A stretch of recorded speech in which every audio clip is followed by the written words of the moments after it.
Buenas tardes, ¿cómo están? Seguimos con nuestras clases. Espero que estén todos muy bien. Antes de seguir, todos muy bien. Bueno, sé quién escucha esta clase. Eh, Aparte de las que sé, de las que conozco, ¿verdad? Espero que mucha gente pueda también escuchar para poder seguir la vida de Cristo, ¿verdad? Entonces, vamos a seguir la clase en el capítulo en el capítulo 4, versículo 14. ¿Mm? Esa va a ser nuestra clase de hoy, que en realidad va a ser corta, espero que sea corta, porque siempre me propongo que sea corta y al final no me sale. Eh, Ministerio de Jesús en Galilea. ¿Mm? Es el título. Dice entonces, te leo. Por impulso del Espíritu, volvió Jesús a Galilea y se extendió su fama, por toda la región y enseñaba en sus sinagogas y era honrado por todos. Después viene otro subtítulo que dice Predicación en Nazaret. Llegó a Nazaret donde se había criado y según su costumbre entró en la sinagoga el sábado y se levantó para leer. Entonces le entregaron el libro del profeta Isaías y abriendo el libro encontró el lugar donde estaba escrito lo siguiente, que ahora vemos. Entonces era costumbre entre los judíos rezar y leer las escrituras, como tiene que ser costumbre también entre los católicos, ¿verdad? En una época no se leía la Biblia más que en la misa, ¿verdad? Y a veces se sigue teniendo, se cambió, se cambió eso y como ya sabes, ¿verdad? Se cambió y ahora cada uno puede leer, puede tener en su casa, puede leer y profundizar, ¿verdad? Profundizar en la vida de Cristo. Entonces, era costumbre rezar y leer las escrituras, elegir a uno para que lea y alguno pedía el honor de cumplir este encargo. En este caso fue Jesús el que se ofreció, ¿sí? Y encontró de esa manera la posibilidad de dirigirse e instruir al pueblo. ¿Sí? Y como vamos a ver a continuación, dijo claramente que era el Mesías. No se dieron por enterados, nuevamente, ¿verdad? Terminaba esa lectura y esa oración, terminaba con una bendición sacerdotal, si es que estaba presente el sacerdote, a la que respondían todos amén. Bueno, entonces esto es lo que sucedía en ese momento, ¿verdad? Y lo que lee Jesús, dice, el Espíritu del Señor está sobre mí, por lo cual me ha ungido, me ha enviado para evangelizar a los pobres, para sanar a los contritos de corazón, para anunciar la redención a los cautivos y devolver la vista a los ciegos, para poner en libertad a los oprimidos y para promulgar el año de gracia del Señor y el día de la retribución. Por supuesto, fueron unas palabras sumamente proféticas, ¿verdad? Leyó el pasaje del profeta Isaías. ¿Sí? No sabemos, porque no lo dice acá, ¿verdad? ¿Quién eligió ese pasaje? O si ya fue realmente de la providencia, que es probable, pues si no hubieran dicho, eligió Jesús o eligieron los sacerdotes. O sea, ese pasaje tocaba leer, ¿verdad? Y eh, Jesús lee, ¿verdad? El Espíritu del Señor está sobre mí, por lo cual me ha ungido. Y esa unción, que es el ungido, es lo propio del Mesías. La unción, ¿verdad? Era la distinción del Mesías. Y en él se cumple la profecía, ya que él es el ungido, el Mesías que Dios envió. Y las promesas anunciadas, dice, se cumplen las promesas anunciadas para anunciar la redención a los cautivos. Esa redención es del pecado es que nos libra Jesús con su venida al mundo y con su muerte, por supuesto, ¿verdad? Eh, Dice, para anunciar la redención a los cautivos y devolver la vista a los ciegos, sanar a los contritos de corazón, enviado a evangelizar a los pobres. Y los pobres no son tanto los de condición social, o sea, como una condición social de pobreza, que también, ¿verdad? Porque son los más necesitados, pero sino los ricos o los que tienen bienes económicos serían excluidos del reino de los cielos, cosa que no es real, ¿verdad? Entonces, pobre no tanto por la condición social como por la actitud de indigencia y humildad ante Dios, de los que en vez de confiar en sus propios recursos o en sus propios dones, confían en la bondad y misericordia divina. Entonces, esa es la verdadera pobreza. Esa es la verdadera pobreza, que es la que tenemos que, en la que tenemos que ahondar, ¿verdad? La verdadera pobreza de sentirse indigente y humilde ante Dios. Y ante los hombres también, ¿verdad? A continuación sería lo propio, ¿verdad? Anunciar que Dios se ha compadecido de todos. La redención tiene un sentido espiritual y trascendente, ¿verdad? Poner en libertad a los oprimidos. Entonces acá, con estas frases, los judíos hacían un análisis material o corporal o ¿cómo les diría? Temporal, ¿verdad? Del tiempo presente, o sea, de los oprimidos, de los hombres que estaban oprimidos por el Estado romano, en este caso, ¿verdad? O sea, ellos pensaban que el Mesías les iba a liberar de ese estado, de esa opresión, cuando que en realidad era como un paralelismo, ¿verdad? Porque en realidad la redención, la liberación era de la opresión del pecado, ¿verdad? La opresión del pecado.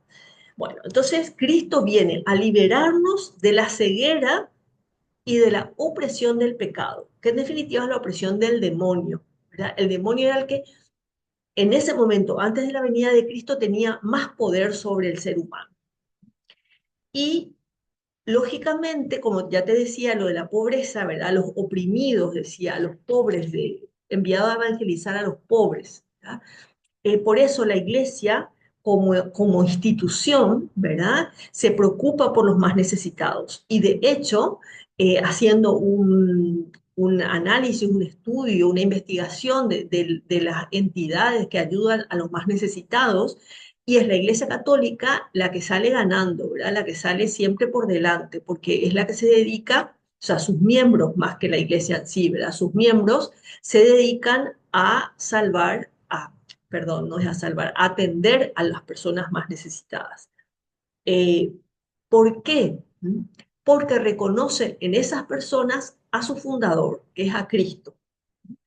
Eh, por eso la Madre Teresa de Calcuta, por ejemplo, que se dedicaba a los más pobres de los más pobres, decía, ¿verdad?, que ella no haría eso ni por todos los dólares del mundo, ¿verdad?, ni por $100.000, no sé, un monto grande dio, sino que lo hacía por amor a Dios porque veían los enfermos a Cristo. Y Isaías describe de una manera, de modo gráfico, la finalidad para la que Dios vino perdón, sí, Dios Hijo, Dios Padre, Dios hombre, Dios hecho hombre, vino a la tierra para la redención del pecado, para la liberación de la esclavitud del demonio y para la liberación de la muerte eterna, de la ida al infierno. Cristo curó a muchos enfermos, hizo milagros. Somos testigos a través del Evangelio, ¿verdad? De esos milagros que hizo Cristo, que curó a algunas personas, no a todas, ¿verdad? Liberó del demonio a algunas personas, no a todas. ¿Por qué no a todos? Porque de hecho la condición humana es esa pobreza, ¿verdad? Ese dolor, esa enfermedad. Y de esa manera, a través de la enfermedad, a través del dolor, se muestra el valor redentor grande, inmenso que tiene la enfermedad, el dolor, unida a los sufrimientos de Cristo. Esta es una realidad que nos supera absolutamente. ¿Cómo puede ser que mi dolor hoy se una al dolor de Cristo y salve a la humanidad? Es así, es así. Y Jesús nos lo enseña. La iglesia continúa esta misión de Cristo. Cristo dejó fundada su iglesia justamente para continuar la misión suya. Por eso tenemos que rechazar el pensamiento de que la iglesia tiene que buscar la felicidad humana en la tierra.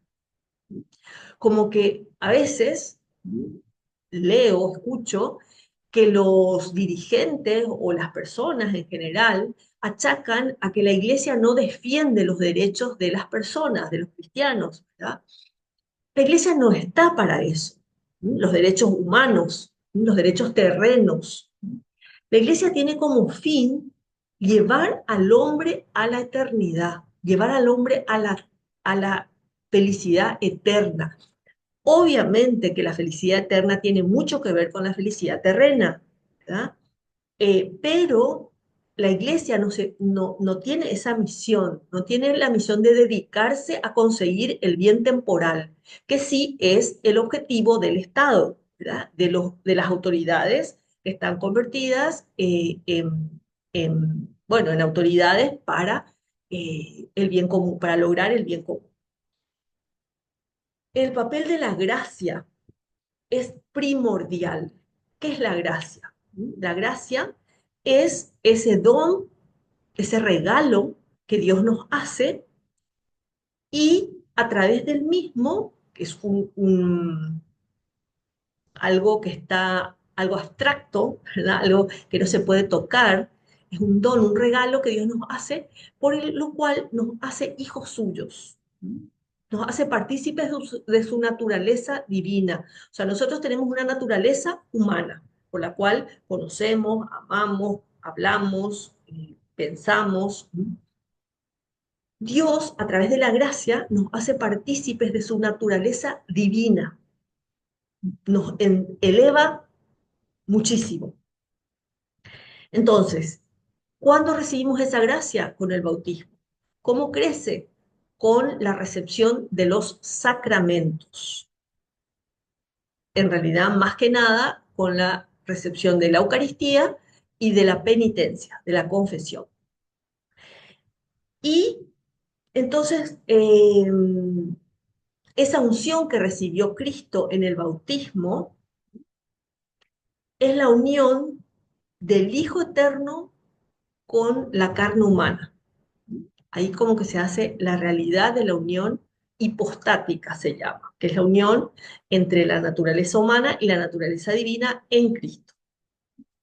Bueno, y después dice, para anunciar la redención a los cautivos, devolver la vista a los ciegos, para poner en libertad a los oprimidos y para promulgar el año de gracia del Señor y el día de la retribución.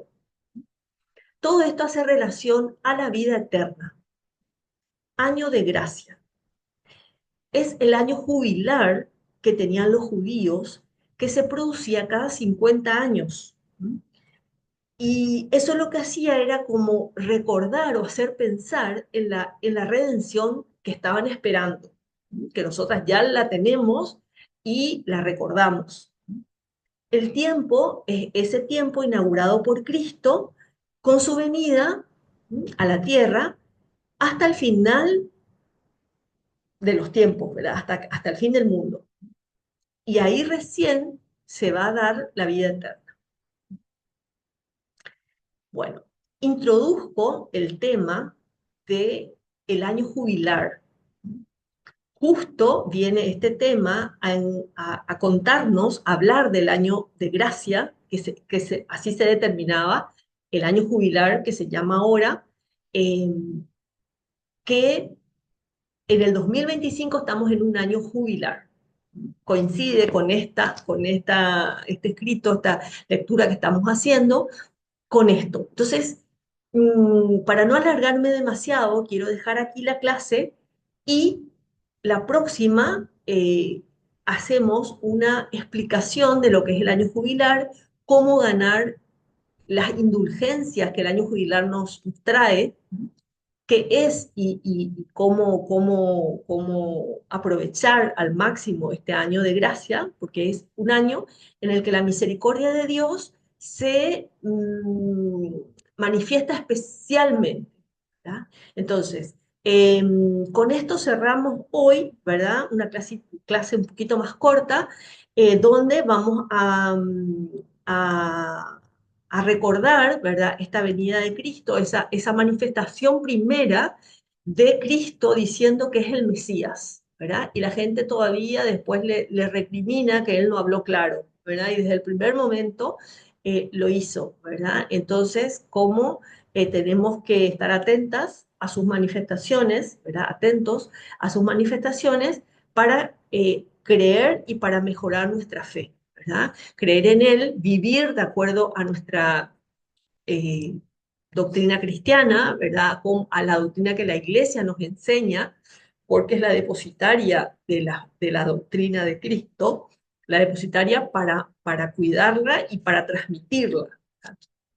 Entonces, eh, quedamos aquí, ¿verdad? Para la próxima, te prometo entonces la clase sobre el año jubilar en el que estamos en este momento ya transitando. Hasta la próxima. Chao, chao.